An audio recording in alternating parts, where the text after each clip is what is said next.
Well, we've been out here on the boardwalk of Long Beach all morning long, and I can tell you it is a beautiful morning out here, but it's a little concerning because we're not seeing many people out here wearing masks. And that is one of the reasons why Nassau County cops are cracking down on the access to the beach. In fact, there's going to be a curfew that's beginning later on in the week. 8 o'clock, the beach will be closed. An hour later, the boardwalk will be closed at 9 o'clock. A little bit more on that in just a bit. But the same situations, we're seeing this kind of stuff happening in the city as well. And that's why Governor Cuomo is really chiming in again. And he really wants to make sure New Yorkers know what is in store for them if they don't follow the rules, especially as we head into day 2 of phase 4.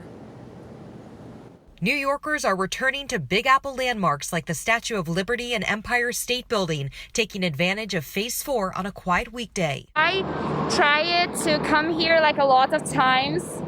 It was always busy, so today is like nobody here. Desolate city streets is an uncommon trend across the 5 boroughs as overcrowded bar scenes remain problematic, including this past weekend in Astoria, sparking questions: is the city ready to reopen? It is stupid from an aspect of any social responsibility at all. Governor Cuomo is calling on local governments and police departments to enforce pandemic rules and disperse crowds when they arrive on scene. He says he'll roll back the reopening plan and close bars and restaurants if this issue does not stop. It's really not fair because, as a restaurant owner this whole year, we've been doing everything. We've been playing by the rules. The majority of us out here are following all the rules. We're doing all the right things.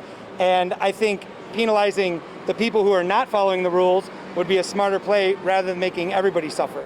Workers who are following the rules don't think they should be punished, and they'll continue to serve patrons safely in outdoor seating. Dining al fresco has been in place for several weeks now, but eating indoors remains off limits, as do museums, malls, and gyms.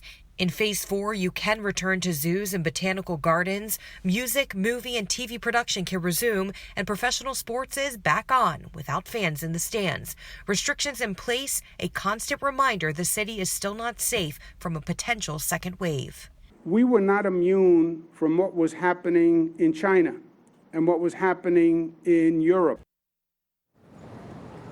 Meanwhile, back here at the beach, that curfew again begins at 8 o'clock on Thursday night. The beach will be closed then, and then an hour later, the boardwalk will be closed. We actually spoke with an owner of a little restaurant around the corner from here, and he supports the curfew, but what he doesn't support is another restriction on place here in Long Beach, and that is if you are not a resident of Long Beach, you cannot come to the beach on the weekends.